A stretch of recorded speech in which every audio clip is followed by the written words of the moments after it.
என்னது date confirm ஆயிச்சா? அப்ப அரேஞ்ச் பண்ணிட்டுமா? Okay okay okay okay okay. Sathya இந்த பாருங்க சத்யா. சொல்லுங்க. டேய் நம்ம செலிபிரிட்டி கன்ஃபார்ம் பண்ணிட்டாங்க டேட். அப்படியா? ஆமா. அப்படியே ஒரே ஒரு தடவை ஊட விடு. இனிமேல் சரி ஊட விட்டுச்சு. நம்ம வந்து இந்த ப்ரோகிராம் வெரி கிராண்டா பண்ணனும். சரி. எப்படி நம்ம தமிழ் மக்கள் ஃபுல்லா உள்ள கொண்டு வரணும்? அதுக்கு என்ன வழி? இருக்கு. என்னன்னா நம்ம எஃப்எம் இருக்குல்ல, எஃப்எம் சொல்லி அவனா சொல்லுவான். வேற நாள் பண்ணிடுவா. ஒரு ஆர்டரா ஃப்ளோவா போயிட்டு இருக்கல. ஊட பேசினா மறந்துட மாட்டானே. ஏய் சரிதான். எப்போ மட்டும் பத்தாது. வேற ஏதாவது ஐடியா சொல்றான். வேற வந்து இப்ப நான் என்ன உங்கள்ட்ட சொல்றது? தேவையில்லாத ஐடியாலாம் கொடுத்துட்டு நம்மளை இறக்கி விட்டு படிக்க பாக்குறானே. நம்ம சோசியல் மீடியா இன்ஃப்ளூயன்சர் இருக்காங்கல்ல, அவங்க வச்சு ப்ரோமோட் பண்ணிடுவான். இன்ஃப்ளூயன்சர்னா யாரா அவங்க? இன்ஃப்ளூயன்ஸ் தெரியாதா? இன்ஃப்ளூயன்சர் 4 ரகம் இருக்காங்க. ஃபர்ஸ்ட் ரகம் டிக்டாக்லயும் இன்ஸ்டாகிராம்லயும் போட்டு காட்டுலையும் மேட்டுலையும் புருஷன் மண்டாட்டியோட ஆடி அவனும் டயர்டாகி அடுத்தவன் டயர்டாகுவாங்க. இது ஒரு ரகம். ரகம் 2 ஊரு வீட்டில் ஹோட்டலில் பூரா போய் ரிவ்யூ பண்ணுறேன்னு சொல்லி ஓசியை நல்லா வலிச்சு நக்கிட்டு கன்றாவியான சாப்பாடும் திண்ட காட்சிக்கு உண்மையாக இருக்குன்றதுக்காக சூப்பராக இருக்குன்னு சொல்லி இருக்கிற ஆளை பூரா சாய் அடிப்பாங்க. இது ரகம் 2. 3வது ரகம், ஹலோ ஃப்ரெண்ட்ஸ் இங்கே பாருங்க எரும மாடு, இதுக்கு நம்ம புல் போட போகிறோம்னு சொல்லி ஆகாத கண்டென்ட்டாக போட்டு கொள்ளுவாங்க. ஆவே ரகம் 3. 4வது ரகம் தெரியும், இருக்கிற முள்ள மாதிரி தரம் பூரா பண்ணிட்டு கருத்தூசியா போட்டு கொள்ளுவேன். இது ரகம் 4. இன்னைக்கு பார்த்தனா இந்த ட்ரெண்டிங்காக இருக்க 4 பேர் சொன்னாதான் இந்த உலகமே கேட்குது. சூனாப்பானா சுப்ரீம் கோர்ட்டே வந்தாலும் உன்னை ஒன்றும் பண்ண முடியாதுடா. இதை இப்படியே மெயின்டைன் பண்ணு. ஓ இவங்க தான் இன்ஃப்ளூயன்சரா? ஆமா. சரி இவங்க எப்படி நீ செலக்ட் பண்ண போற? எப்படி ஆர்கனைஸ் பண்ண போற? அது ரொம்ப சிம்பிள். நம்ம 4 ரகம் வச்சிருக்கோமா, ரகத்துக்கு 2 பேரை பிடி, 4 2 8, அதோட 2 ஆளிகா கூட்டு 10 பேர் ஆயிடும். இரு நான் என்னமோ நம்ம வீட்டு பையன் கேனையன்னு நினைச்சேன். எவ்வளவு கில்லாடித்தனமா வியாபாரம் பண்ணிட்டு போறான். இவனை மாதிரியே வியாபாரம் பண்ணத்தான் நாமளும் பொழைக்க முடியும். இந்தா அந்த 100 வாட்ஸ் அதே மாதிரி 4 பிரிச்சு கொடு. 10 பேரை கொண்டு எங்க ஃபங்க்ஷன் இப்படிதான் நீ ப்ரொமோஷன் பண்ணி நேரம் வாரான்னு சொன்னோம்னா அவனே தலைநகர் அபுதாபிலிருந்து கடற்கோடி குஜராத் வரை கொண்டு போய் சேர்த்துருந்தான். நம்ம வேலை சிம்பிளா முடியும். டேய் முதல் வேலையை பண்ற எல்லாரையும் அரேஞ்ச் பண்ணிட்டாங்கன்னு. கண்டிப்பா அந்த வேலையை நான் பாக்குறேன், உங்களை மீட் பண்றேன். என்ன இன்ஃப்ளூயன்ஸ் எல்லாம் ஒருத்தனையும் காணோம். வருவாங்க எங்க போயிருவாங்க? வணக்கம் இழுத்தாங்களா?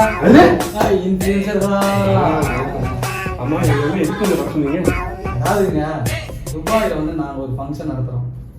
இதை கொண்டு போய் ப்ரொமோஷன் பண்ணுறதுக்காக சோசியல் மீடியா இன்ஃப்ளூயன்சர் கேட்டோம். நீங்கள் தான் கொஞ்சம் பிரபலமான ஆளுன்னு சொன்னனால உங்களை வச்சே ப்ரொமோஷன் பண்ணிடலான்னு நாங்கள் முடிவு பண்ணியிருக்கோங்க. ஓகே இதெல்லாம் சரி, இதனால வந்து எங்களுக்கு என்ன பெனிஃபிட்? நல்ல கேள்வி. இதனால் என்ன, நீ நல்லா ப்ரொமோஷன் பண்ணிட்டீங்கன்னா உங்களுக்கு வந்துட்டு நாங்கள் 10 டிக்கெட் தருவோம். அது போக உங்களுக்கான ட்ரீட், உங்களை நல்லா வந்து ட்ரீட் பண்ணி உங்களுக்கு தனி ஒரு இடம் எல்லாமே கொடுப்போம். அப்போ மேற்படியாக வந்துட்டு வர்ற செலிபிரிட்டிகிட்ட நீங்கள் வந்துட்டு ஃபங்க்ஷனுக்கு அப்புறம் 10 நிமிஷம் நீங்கள் அவங்கள்ட்ட இன்டர்வியூவோ இல்லை உங்களோட சேனல் ப்ரொமோஷனாவோ இல்லை நல்லா ஏதோ ஒன்று நாங்களோட டைம் ஸ்பெண்ட் பண்ணுற மாதிரி உங்களை ஒரு ரெகக்னைசேஷன் உங்களுக்கு கிடைக்கும். அந்த மாதிரி நாங்கள் உங்களுக்கு ஏற்பாடு பண்ணி தருவோம். நீங்கள் பண்ண வேண்டிய ஒரே விஷயம் என்னன்னா, இதை கொண்டு போய் இந்த ஃபங்க்ஷன் சம்மந்தமான இந்த ஒரு இது வந்து எல்லாம் ப்ரொமோஷன் பண்ணி எங்களுக்கு ரீச் பண்ண வைக்க. அவ்வளோதான். நல்லபடியே செஞ்சு கொடுத்துருவோம், சிறப்பாக பண்ணிடுவோம். மிக்க நன்றி. சரி, அப்போ நீங்கள் அதுக்கான வேலையை நீங்கள் ஆரம்பிங்க, பார்க்கலாம். வணக்கம் ஃப்ரெண்ட்ஸ், துபாயில பெரிய ஈவென்ட் நடக்குது, உங்களுக்கு தெரியுமா? மறக்காம எல்லாரும் கண்டிப்பா வந்துருங்க. எங்க நடக்குது தெரியுமா? இங்க தான் நடக்குது. எல்லாரும் கண்டிப்பா வந்துருங்க. ஓகே? இன்னும் 10 நிமிஷம் செலிபிரிட்டி கூட நம்மளால அதெல்லாம் பண்ண முடியாதா? அது எனக்கே தெரியும்பா, அதெல்லாம் பண்ண முடியாதுன்னு. இழிச்ச வாங்க என்னன்னா சொன்னான், 10 டிக்கெட் தாரான். ஓசி கஞ்சினா கண்டிப்பா வருவேன். அப்புறம் நான் உங்ககிட்ட விளையாட்டா பேசுற புறாடிக்கு நம்பிட்டீங்க. ஆனா இதெல்லாம் நடக்க போறதே கிடையாது. அவனை 10ஓட 11 கடைசியாக உட்கார வைப்போம். என்னன்னா எவனாவது ஒருத்தன் வந்துட்டு செலிபிரிட்டியோட 10 நிமிஷம் டைம் ஸ்பெண்ட் பண்ணுவானா? கிடையவே கிடையாது. நம்மளோட ப்ரொமோஷனுக்கு இந்த இழிச்ச வாய்களை யூஸ் பண்ணுறோம். அதுதான் கான்செப்ட். முடிஞ்சதுக்கு அப்புறம் கத்தி வருவான். வந்து போயிட்டு போக்குற மாதிரி ஒரு மூலையில நின்று போட்டோ எடுத்து போடான்னா அதவே அவன் போஸ்டாக போட்டு பிரபலப்படுத்திக்கிறான். அதுதான் நமக்கு வேணும். இப்போதைக்கு நம்ம ப்ரொமோஷன் தேவை, அதுக்கான ஏற்பாடாக பண்ணியாச்சு. கேனப்பயிர்களே நமக்கு லாபம் தானப்பா. ஆமா. சத்யா, ஒரு வழியா ஃபங்க்ஷன் நல்லபடியா முடிச்சாச்சு. இப்பதான் திருப்தியா இருக்கு. நல்லா கல்லா கட்டியாச்சு. சிறப்பு. யூசாக வராங்க யூசாக வராங்க. அங்க பாருங்க.